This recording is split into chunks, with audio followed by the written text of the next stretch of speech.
Donc il faut en tenir compte d'une façon ou d'une autre. Ça peut être la façon d'organiser la salle. Quelquefois, on a installé les salles sur des modalités triangulaires, parce qu'on voyait qu'il y avait un problème entre un corps de métier ou de niveau hiérarchique, etc. Donc on installait un triangle, et le fait que les gens se parlent depuis les divers côtés du triangle, ça change tout à fait la nature de la façon dont ces gens parlent. On a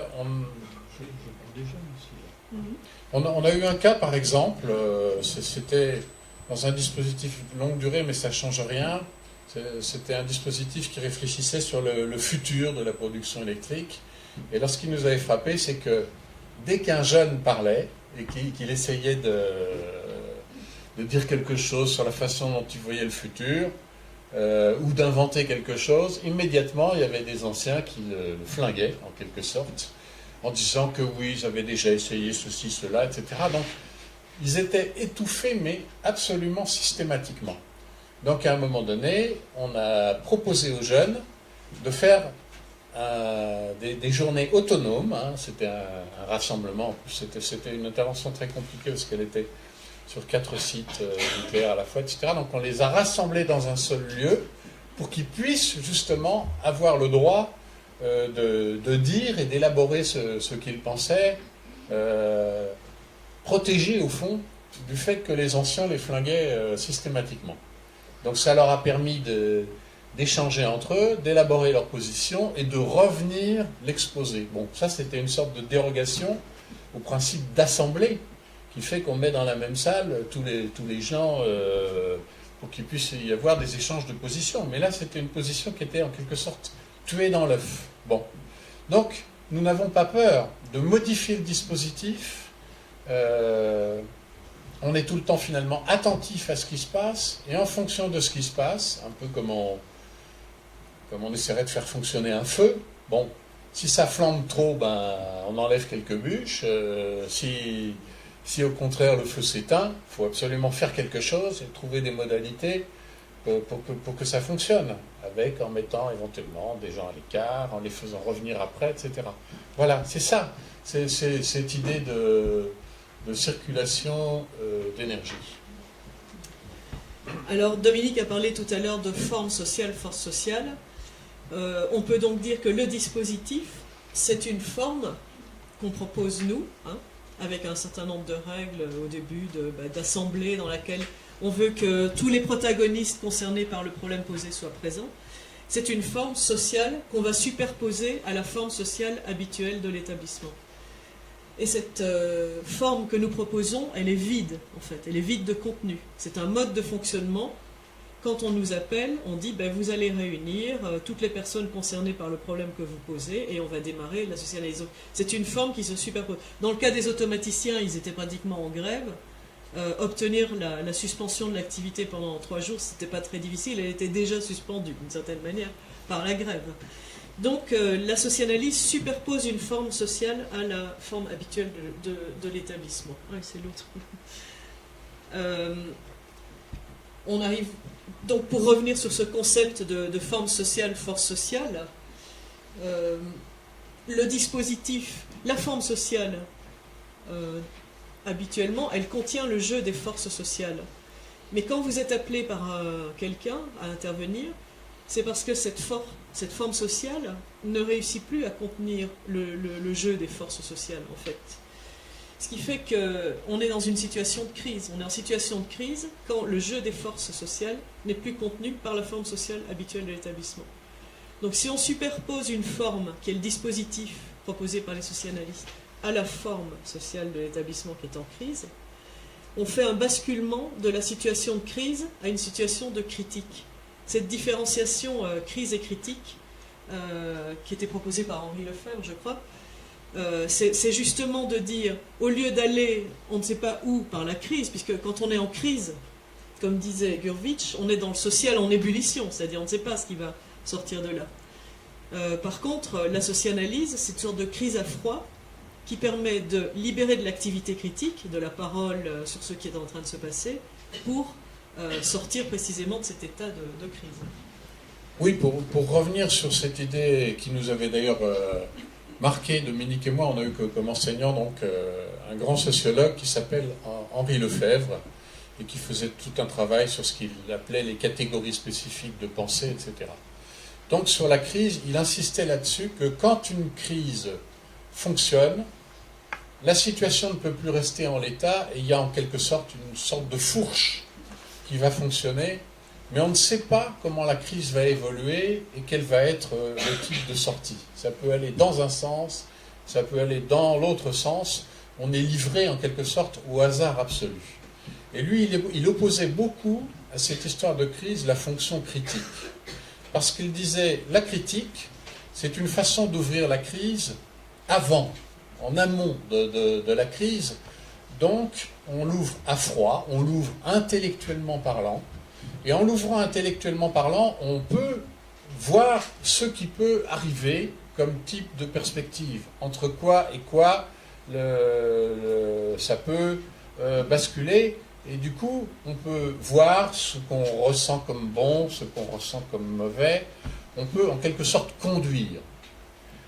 Alors qu'une crise, une fois qu'elle a éclaté, elle est pratiquement impossible à conduire. C'était ça l'idée lefévrienne. C'est pour ça qu'il avait développé et présenté un livre qui s'appelait « Critique de la vie quotidienne ». Parce qu'il disait, contrairement à ce qu'on peut imaginer, le politique, c'est pas purement du politique. Le politique, c'est du quotidien. C'est dans le quotidien que le politique s'exerce. Donc quand je réfléchis à ma vie quotidienne, en fait, je réfléchis à une dimension politique et je peux voir ce que j'accepte comme impact sur ma vie de telle ou telle façon. Donc il voulait repartir du quotidien. Une autre définition du dispositif qui nous a beaucoup intéressés, c'est quand on a commencé à faire des socianalyses par Internet, en fait, en mettant les gens en réseau et en créant des assemblées permanentes à travers ces réseaux électroniques. C'est la définition de Hakim Bey qui dit que le dispositif est une zone d'autonomie temporaire. Et c'est une très belle définition de penser que vous construisez un espace dans lequel les gens se retrouvent, y compris le commanditaire, se retrouvent dans une autonomie temporaire. Et c'est cette autonomie qui permet les controverses, c'est-à-dire qu'on puisse se mettre d'accord sur un certain nombre de désaccords qu'on a et examiner ces différents désaccords. Alors, donc on a déjà vu que le principe de la construction de l'assemblée d'analyse, en fait, c'est un principe d'agora, à savoir qu'on doit tendre vers une transversalité maximale pour avoir... Alors, oui, non, il y a deux aspects, c'est-à-dire on tend à avoir une transversalité maximale, c'est-à-dire on tend à avoir vraiment toutes les composantes du problème qu'on analyse. L'intérêt aussi du principe de construction d'une agora, c'est qu'on va être très attentif à réunir des conditions matérielles. On va se retrouver à s'occuper des repas, des autobus, du logement des gens éventuellement, d'installer la plateforme électronique. Bon, tous ces éléments-là, la base matérielle, fait l'objet d'un soin particulier parce qu'elle est précisément ce qui va souvent résister à l'intervention, puisque la base matérielle d'un établissement, d'une organisation, c'est souvent le lieu de cristallisation des normes de fonctionnement. Donc, quand on installe la socianalyse, on a beaucoup de résistance du côté de la base matérielle, et plus on analyse ces éléments-là, et plus on voit clair dans le fonctionnement de l'institution, puisque quand on superpose cette forme socianalytique à la forme habituelle, l'objectif, c'est de faire se reproduire dans notre dispositif les fonctionnements institutionnels habituels, et non seulement qu'ils se reproduisent, notamment à travers la base matérielle, mais qu'on puisse aussi les déplacer et produire autre chose. On a besoin que dans notre socianalyse se reproduisent des fonctionnements habituels, et on a besoin de pouvoir les déplacer par l'analyse, si vous voulez. C'est pour ça que cette forme sociale est vide. Alors, ah non, j'ai oublié de dire quelque chose. Non, c'est tout. Voilà. On arrive à une nouvelle méthode, enfin à la fois concept et méthode très importants, qui sont analyseurs et dérangement. Oui, ça c'est c'est l'analyseur, donc c'est un des outils de l'analyse institutionnelle. Alors peut-être pour ça, faut revenir un minimum à l'étymologie du mot analyse. En fait, analyse, c'est un mot composé, hein. Ana et luo. Ana, ça veut dire en haut, mais si vous reprenez les idées des présocratiques qui sont très basées sur l'observation de la nature, etc., ben en haut, c'est par exemple le haut de la montagne, donc l'eau descend. Ana, c'est aller en sens inverse du mouvement naturel. C'est l'idée de remonter. Hein. C'est quelque chose qui va s'employer d'ailleurs comme au contraire de. Bon. Et luo, ça veut dire couper, séparer, délier. Par exemple, si vous regardez le dictionnaire de grec, c'est défaire son cheval, détacher l'ancre, défaire une ceinture, etc. On va utiliser ce verbe-là, qui est le verbe donc du détachement. Et quand on regarde d'ailleurs le mot luo, on sent dedans qu'il y a une certaine violence, au point d'ailleurs que si on voit un certain nombre d'expressions, il y en a une qui est assez frappante, c'est analuo bion. Littéralement, ça veut dire j'analyse ma vie, mais ça veut dire je meurs en grec ancien. Donc ça montre aussi que l'analyse, ça ne va pas de soi en fait. C'est quelque chose qui oblige à remonter le courant, et c'est quelque chose qui est quand même une déconstruction dans laquelle il y a finalement une certaine violence. Bon. Et alors, ce qui nous a frappé, je devrais dire ce qui m'a frappé, parce que c'était ma première thèse, j'en ai fait deux. J'avais fait un travail sur cette notion d'analyseur et de dérangement, et comment finalement c'est en dérangeant qu'on a accès à l'analyse. Parce que l'analyseur, c'est une situation dans laquelle un ensemble se fissure finalement. C'est une sorte de fissuration. Travailler l'analyseur, c'est, au lieu de ne pas voir cette fissure, en parler, et si on en parle, on l'augmente. Quand des gens ne sont pas d'accord dans une salle et que vous parlez de ce désaccord, d'un certain point de vue, vous augmentez ce désaccord. Alors pour vous montrer cette histoire d'analyseur et dérangement, j'ai une image. On pourrait presque mettre une image cinématographique. Il y a une pelouse, quelqu'un monte sur la pelouse. Vous entendez un coup de sifflet. C'est un analyseur. On ne sait pas très bien de quoi, mais on peut penser qu'il y a quelque chose qui n'est pas légitime, d'un certain point de vue, dans le fait de monter cette pelouse, sur cette pelouse. Si la personne reste sur la pelouse, elle maintient le dérangement. À ce moment-là, vous pouvez voir arriver, entrer dans le cadre, un gardien de square, par exemple, un type avec un képi. Donc ça montre que non seulement cette pelouse, c'est une pelouse sur laquelle plane du pouvoir institutionnel, en quelque sorte, elle est interdite ou pas interdite. Donc on va découvrir précisément qu'elle a un statut, qui est le statut d'être interdit, et qu'il y a des gens qui sont payés, notamment pour faire respecter cet interdit. Si le type descend de la pelouse, l'analyse s'arrête. S'il reste, à ce moment-là, le gardien va commencer des explications. Il va dire, c'est dans le règlement, d'ailleurs le règlement est affiché à l'entrée du square, et puis moi ce sont les ordres. Donc il va montrer qu'il y a des textes qui régissent ce truc-là. Donc on va découvrir l'existence de textes, l'existence d'affichage, l'existence d'un système hiérarchique qui est derrière le gardien, etc. Donc tant qu'on maintient le dérangement, on maintient l'analyse et on augmente notre taux de connaissance. Bon. Donc c'est ça en quelque sorte le paradoxe. C'est précisément parce que vous dérangez que vous avez en face la norme et tous ceux qui essaient de faire fonctionner la norme. Bon. Donc, on peut aussi retourner les choses dans l'autre sens. tout dérangement est l'objet d'analyse. Parce qu'on pourrait aussi se dire, mais pourquoi ce type veut-il rester sur la pelouse? Ça aussi, ça s'analyse.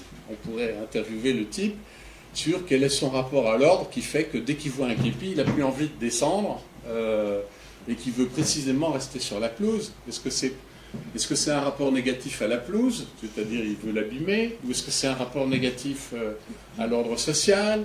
Vous voyez, là aussi, il y a des choses qu'on peut apprendre en examinant ce dérangement.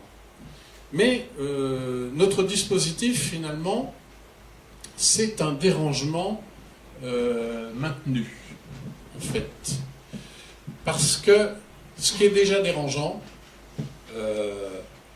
c'est précisément de ne pas purement prendre la parole du commanditaire comme étant le seul point d'information, mais c'est de considérer que chaque protagoniste est un point d'information intéressant.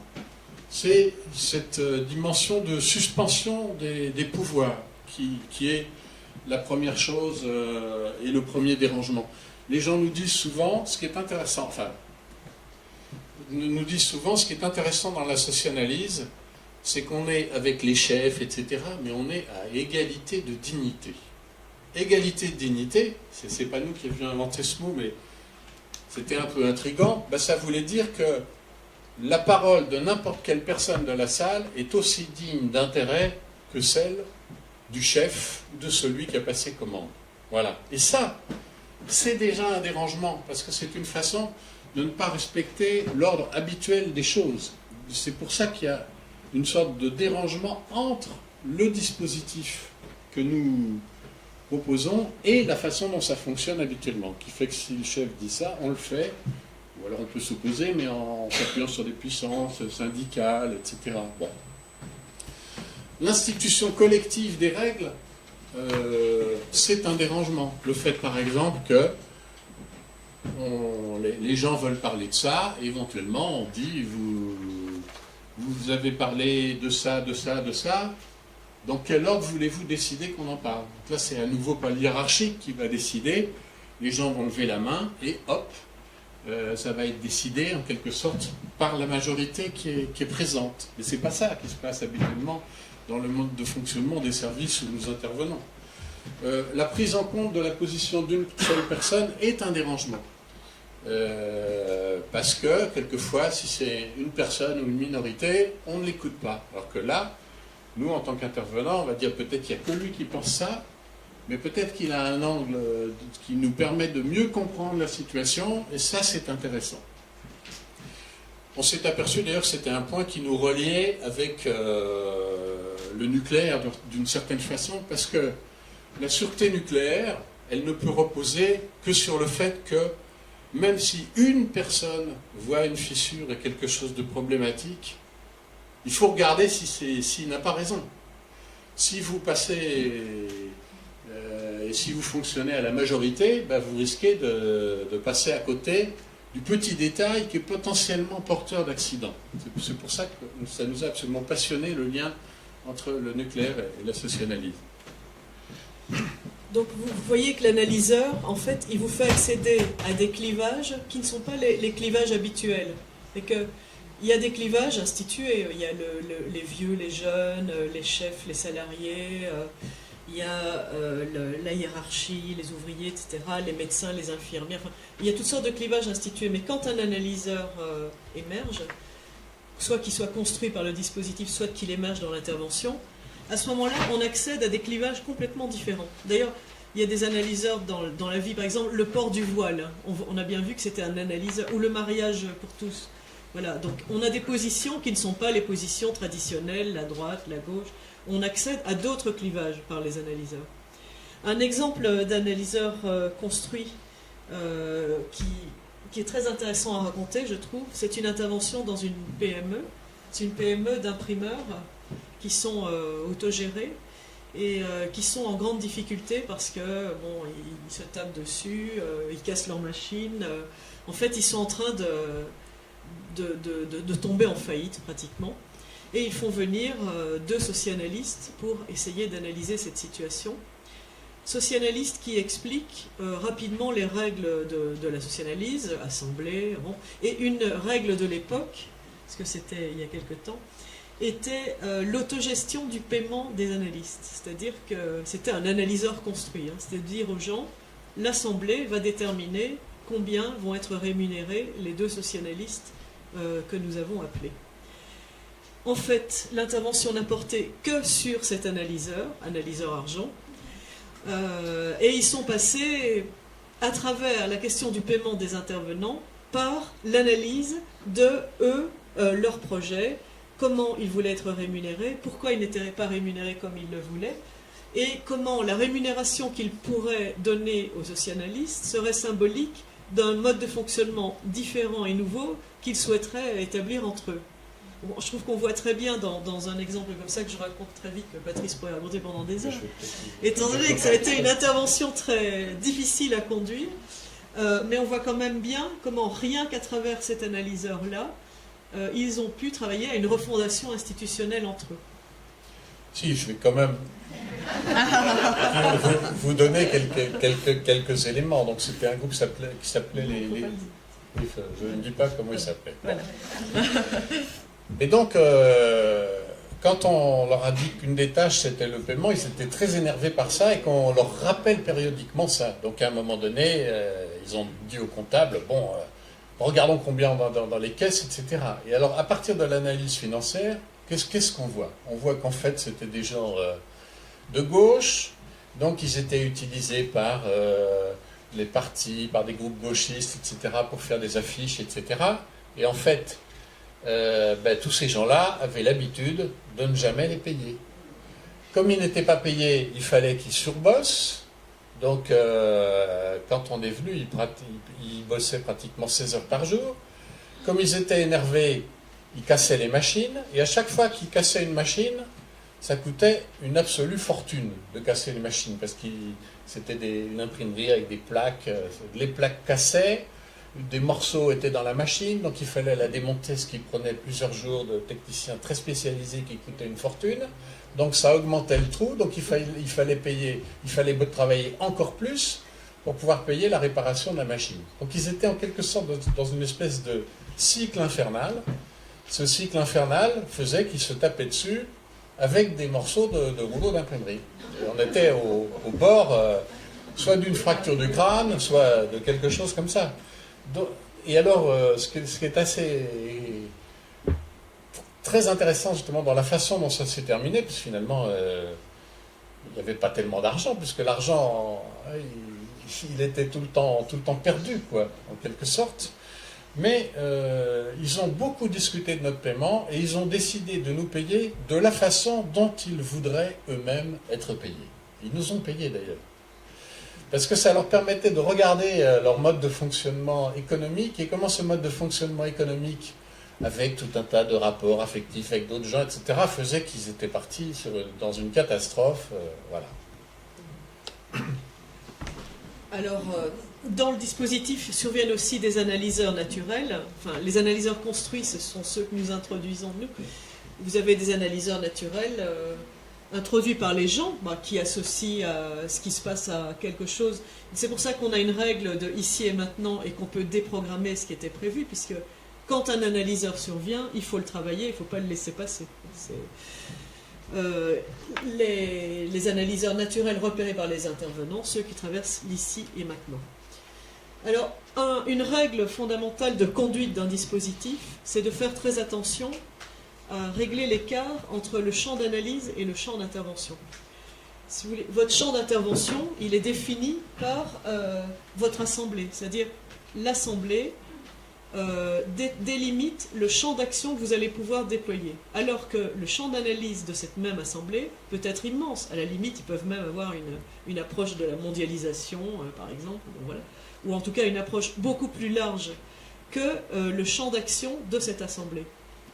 Donc ce qui est assez dangereux, il faut faire attention à ça, c'est de veiller à régler l'écart entre le champ d'analyse et le champ d'intervention, et en tout cas faire bouger, rapprocher le champ d'analyse du champ d'intervention en intégrant dans cette assemblée notamment des éléments de pouvoir qui pourraient être en dehors. Ça, on l'a appris à nos dépens, parce qu'on a fait une intervention qui se déroulait très bien, dans une centrale, avec Dominique d'ailleurs, et on avait réussi à associer 500 personnes sur les 1000 salariés à ce travail d'analyse, sauf qu'il manquait une personne, on n'avait même pas fait attention à ça, c'était le directeur. On avait les directeurs adjoints, parce qu'il y a plein de directeurs dans les centrales. Donc, on avait beaucoup de directeurs, mais on n'avait pas le directeur des directeurs.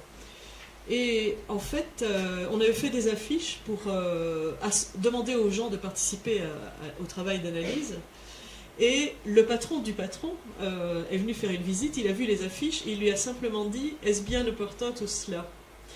Donc ça a interrogé le directeur qui, avant, ne s'intéressait pas tellement à notre travail. C'était un travail de compréhension de pourquoi les groupes d'expression directe des salariés, qui étaient les lois Auroux de 81, pourquoi ces groupes étaient bloqués. Ils étaient bloqués à la fois par la direction et par les syndicats, d'ailleurs, qui étaient d'accord pour les empêcher de fonctionner. Donc ça, c'était l'objet de l'analyse.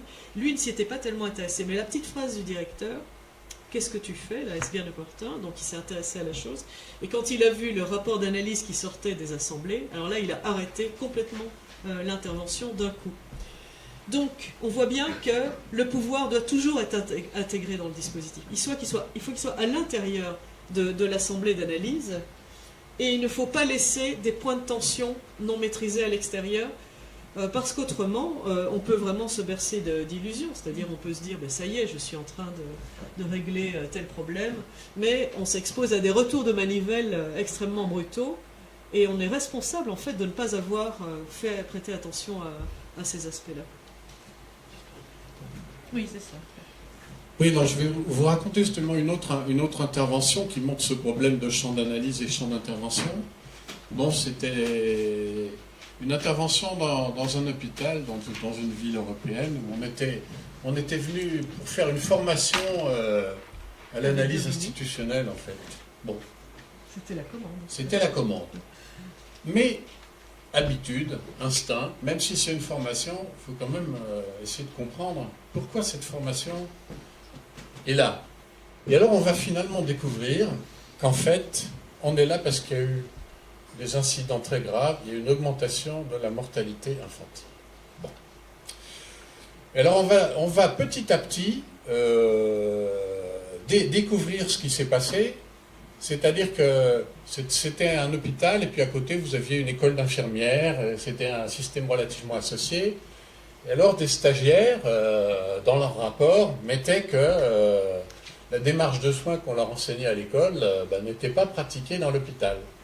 Et les directeurs de l'école donc contacté le directeur de l'hôpital, et puis en disant, il y a un problème quand même, vos infirmières, elles ne font pas ce que nous, on enseigne, donc ça ne va pas. Du coup, assez logiquement, le directeur de l'hôpital dit, allez, on va faire jouer les cadres infirmiers, il faut resserrer un peu les boulons, que le truc soit fait correctement, la démarche de soins, etc. Le problème, c'est que, comme dans beaucoup d'hôpitaux, il y avait beaucoup de travail, et qu'avec cette pression supplémentaire, les infirmières ont commencé à faire des erreurs. Par exemple, vous savez, quand on met des perfusions, on doit enlever les petites bulles d'air, parce que si on ne le fait pas, les bulles d'air vont passer à l'intérieur du corps, lorsqu'ils, pour la plupart des gens, ne posent pas de problème, mais notamment chez les enfants, si vous avez des légères malformations cardiaques, etc., vous pouvez avoir un arrêt cardiaque. Et c'est grosso modo ce qui s'est passé, c'est-à-dire qu'en croyant bien faire, on rajoute une pression à des infirmières qui, du coup, sous cette pression, commencent à être tendues, angoissées, et qui font des erreurs. Bon. Alors pourquoi je vous parle de ça? Parce que au début, on est dans le cadre d'une formation. Puis après, on s'aperçoit qu'il y a ça. Donc, on a décidé de faire venir dans la formation le directeur de l'hôpital et puis le directeur de l'école d'infirmières. Bon, ça c'est justement un élargissement du champ d'intervention. Ce n'était pas dans la commande. La commande, c'est une formation à l'analyse institutionnelle, mais on va relier à l'histoire de cette commande en disant, mais au fond, vous avez un problème de fond, et ce serait bien que vous veniez dans la salle pour que l'échange soit aussi avec vous, qu'on débatte avec vous de ce qui se passe, etc. Alors évidemment, après, ça aboutit presque instantanément, quand tout le monde a vu, enfin évidemment tout le monde souffrait finalement de cette situation-là qui était une sorte de non-dit, à partir du moment où on voit un type d'interaction comme ça, instantanément, si vous voulez, les choses se modifient, parce que personne n'a envie que des enfants meurent. Mais bon, ça vous montre qu'il fallait justement que nous, comme intervenants, nous prenions sur nous d'élargir le champ d'intervention. C'est pas les formés qui pouvaient dire « Ah ben ce serait bien qu'on fasse venir les directeurs, etc. » C'est nous qui prenons cette initiative parce qu'on se dit « Cette formation, elle n'est pas là comme ça. Elle est là pour ça, et le problème, c'est pas juste ce que nous allons raconter comme exposé. Il faut qu'on aille plus loin que ça, en quelque sorte. Et en allant plus loin, ben, on augmente le champ d'intervention, puisqu'on met des gens qui n'étaient pas prévus au départ dans le système. Mais on répond mieux, finalement, au problème de départ, c'est-à-dire pourquoi cette formation a été commandée. À la limite, la formation, c'était pas ça l'important, évidemment. L'important, c'était de trouver le moyen de régler un événement improbable qui avait été fait pour faire du bien et qui, en quelque sorte, faisait du mal. Voilà. On a encore 3 outils à vous présenter, ça va aller. Oui, on continue ou quoi? Oui, ça fait... Je sais pas. On peut accélérer. On peut accélérer. C'est pas tellement la question d'accélérer. Non, on a du temps, c'est juste est-ce qu'on fait une pause maintenant ou est-ce qu'on fait une pause à la fin et avant les questions, après on démarre sur des questions. Qu'est-ce que vous en pensez? On n'a pas entendu. Combien de temps il vous reste? Combien de temps vous? Une demi-heure? Maximum une demi-heure, 20 minutes. Donc on finit?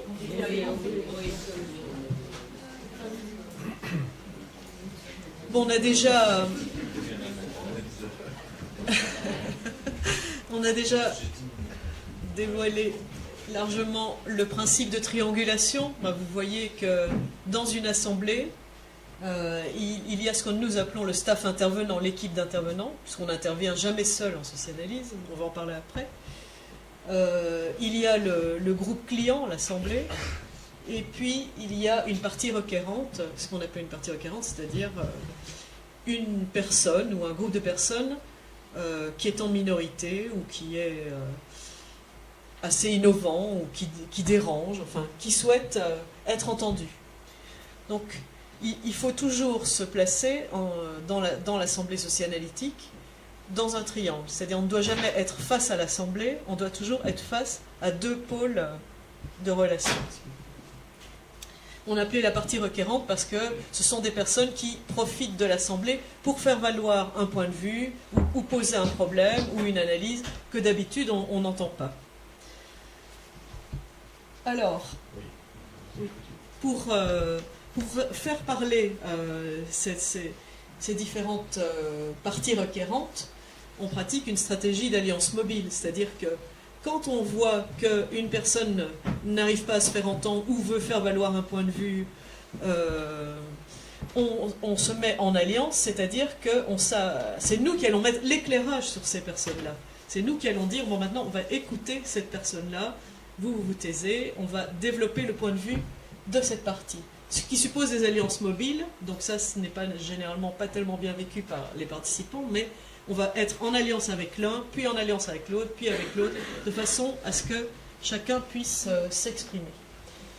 On avait pris, donc, pour illustrer ça, le principe d'Archimède. Nous sommes un point d'appui sur lequel ils prennent appui pour faire levier et pour faire valoir leur point de vue dans le travail d'analyse qui est en cours. Ce qui va nous permettre d'accéder à la dialectique sous-jacente, puisque cette analyse que nous menons une investigation sur quelle est l'institution qui est à l'œuvre dans cette organisation dans laquelle on intervient. Et c'est justement par ce principe de triangulation que nous accédons à la dialectique à l'œuvre dans l'organisation. Alors là, c'est parti, attention, la dialectique. Ça marche pas. La voilà, elle arrive. Bon. Oui, donc en fait, ça, c'est au départ peut-être venu de René Louraud, via Henri Lefebvre, qui avait à l'époque fait en collection Point ou Idée, je ne sais plus, des morceaux choisis de Hegel. Donc le point de départ, c'est quand même la dialectique hegelienne, et vous verrez qu'elle a à voir finalement avec cette figure, parce que c'est l'idée de l'union des contraires, et c'est l'idée de moment.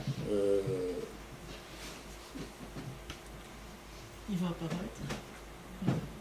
Et voilà. Et voilà. Donc, en allant jeter un coup d'œil dans le texte allemand, on voit que Hegel, du point de vue dialectique, parle de 3 moments. Je sais peu de choses sur Hegel, je ne suis pas vraiment un hegelien, mais c'est quand même quelqu'un qui s'est beaucoup intéressé à la Révolution française, et grosso modo, ça existe encore au Maroc, etc. L'idée, c'était que la justice était rendue par un lien de droit divin. Et si on coupe la tête au roi, le lien est coupé. Donc il faut trouver la façon dont on reconstruit les choses institutionnellement. Et c'est pour ça que le premier ouvrage où il parle beaucoup de ça, c'est la critique de la philosophie du droit. Ça doit être ça. Bon. Et c'est notamment dans l'introduction où il présente finalement cette histoire de dialectique. Donc il décrit une dialectique comme étant en 3 moments. Alors, cette histoire de moments, c'est assez important parce que, en allant voir dans le texte, en allemand, vous avez 2 mots moments, der Moment et das Moment. Et das Moment, ça renvoie au latin momentum, qui est la même racine que movimentum, mouvement. C'est le poids qu'on met sur la balance romaine. Donc c'est moment au sens où c'est employé par exemple en physique ou en mécanique, moment cinétique, moment d'un couple, etc. C'est pas le moment au sens de l'instant, parce que là justement l'allemand utilise der Moment. Donc c'est une dialectique en 3 moments. Ça veut dire finalement des forces qui s'appuient les unes sur les autres. Il considère qu'une des forces est positive, une des forces est négative, et une des forces négation de la négation. Alors, ces moments dialectiques, il les décrit comme étant universalité, particularité, singularité. Alors, le moment positif, peut-être c'est lié pour lui à la Révolution française, c'est l'universel. C'est ce qui comprend le tout de la société. Par contre, dans ce tout, il y a une partie, puisque dans particularité, c'est la part. Ici, vous avez l'unité, le 1, et ici, vous avez la part du tout. Alors, le problème dans un groupe social n'importe lequel, c'est que l'individu est potentiellement en désaccord avec le groupe. Quand on est dans un groupe, il y a toujours un risque qu'il y ait quelqu'un qui ne soit pas d'accord avec le groupe. C'est pour ça que pour lui, ça c'est le moment négatif. Par contre, dit-il, il y a un 3e moment qui est la singularité. Donc singularité, vous avez sin, qui renvoie finalement la même racine que sun, ou sem. Sem en langue indo-européenne, c'est sem, ça veut dire ensemble, sémite, etc. Ensemble. Donc là, c'est l'idée d'ensemble, conjonction. Bien que les individus ne puissent pas, toutes les parties ne puissent pas toujours être d'accord, il y a quelque chose qui fait qu'elles sont quand même ensemble. C'est un peu ça, si vous voulez, l'idée des moments dialectiques. Mais, pour Hegel, justement, cette partie-là, ça ne se voit pas trop. On ne voit pas, par exemple, ici dans notre salle, il y a peut-être des désaccords puissants qui traversent l'Assemblée, mais ils ne sont pas en train de fonctionner. Mais pour autant, pour Hegel, ils existent, ils sont jugulés. Ils sont jugulés parce que ce qui se passe en ce moment fait qu'on ne parle pas de ces points-là, sur lesquels on pourrait se disputer, s'engueuler, ne pas être d'accord. Voilà, donc ça, au début, il dit positif, négatif, négation de la négation. Alors, René Louraud, qui fait l'analyse institutionnelle, va se dire, mais au fond, finalement, dans le concept d'institution, institution au sens actif du terme, comment on institue des choses, est-ce qu'on ne peut pas examiner ça sous un angle qui est celui de la dialectique hegelienne? Finalement, on a un institué, un instituant et une institutionnalisation.